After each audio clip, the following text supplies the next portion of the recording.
이 아이에게 버스는 유일한 피난처였어요. 그날 이후 세상이 무너졌습니다. 너무 아팠습니다. 이해할 수도 정리할 수도 없는 혼란 속에 있었습니다. 학교 친구들이 알아버렸습니다. 어떻게 알게 됐는지도 모르는 채 소문은 이미 퍼져 있었습니다.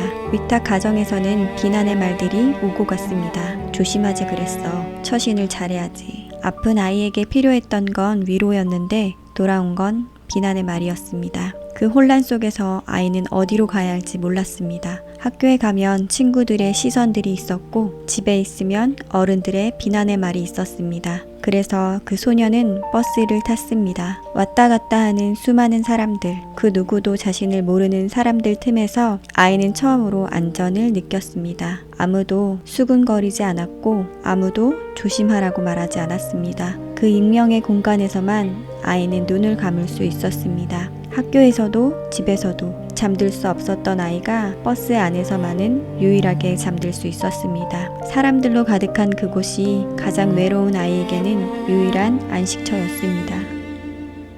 안녕하세요, 자라입니다. 오늘 소개할 책은 자립준비 청년 당사자의 기록, 모유진 작가의 숨김없는 말들입니다. 이 책은 아동보호 체계 안에서 성장한 한 사람이 보호 종료 이후까지 자신의 삶을 직접 서술한 에세이입니다. 모유진 작가님은 11살의 고아가 되어 위탁 가정에서 자라났으며 학대와 빈곤 그리고 성폭력을 경험했습니다. 오늘은 책을 통해 한 사람을 함께 바라보는 시간을 가져보려 합니다. 우리가 모르고 지나쳤던 그 사람의 마음을, 그 사람이 살아온 하루를, 오늘은 그 이야기를 함께 들여다보려 합니다.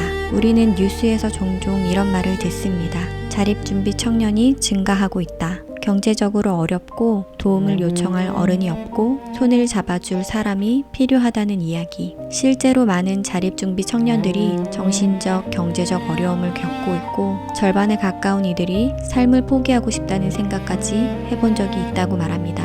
하지만 뉴스에는 이름이 없습니다. 얼굴도 감정도 없습니다. 만 18. 시설에서 자란 아이들은 이 나이가 되면 시설을 떠나야 합니다. 매년 약 2,000명이 넘는 아이들이 법적으로는 성인이 되고 현실에서는 여전히 보호가 필요한 나이에 세상으로 나옵니다. 우리 눈에 보이지 않는 곳에서 혼자 삶과 싸우고 있는 아이들입니다. 다시 책으로 돌아가 보겠습니다. 모유진 작가님은 11살에 세상에 홀로 남겨졌습니다. 위탁 가정에서의 학대, 학교를 다니는 동안에도 생계를 위해 해야 했던 늦은 밤까지의 아르바이트, 그리고 귀갓길에 당한 성폭력.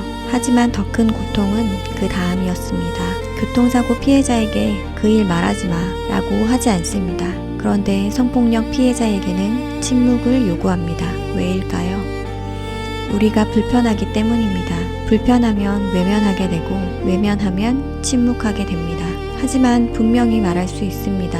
그 침묵은 피해자의 책임이 아닙니다. 성폭력도 마찬가지입니다. 그 사실을 감추고 살아갈 이유는 누구에게도 없습니다. 많은 자립준비 청년들이 성범죄에 노출되어 있습니다. 중요한 건 피해자가 계속 살아갈 수 있는 사회가 되어야 한다는 것입니다. 피해 이후에도 여전히 소중한 존재라는 것을 사회가 알려주어야 합니다.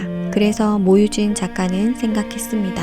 누군가 이야기해야 한다면 당사자의 목소리가 가장 큰 힘을 가질 수 있겠다고. 이 아이들은 우리 어른들이 만들어 놓은 수많은 덫에 빠집니다.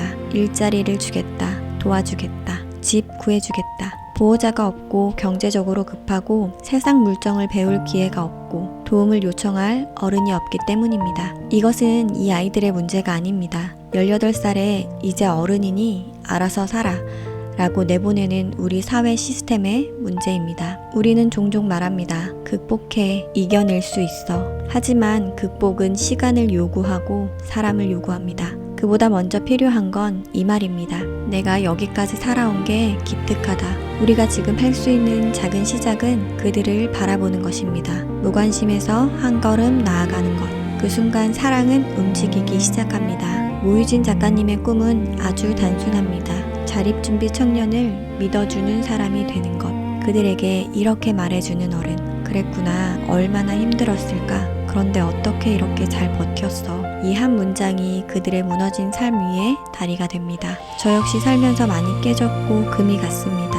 스스로를 핥힌 시간도 있었고 누군가의 말 한마디에 가슴 깊이 금이 생긴 날도 있었습니다.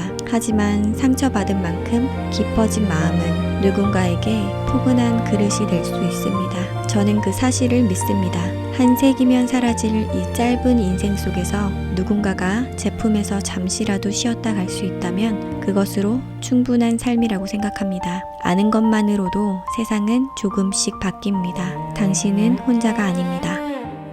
감사합니다.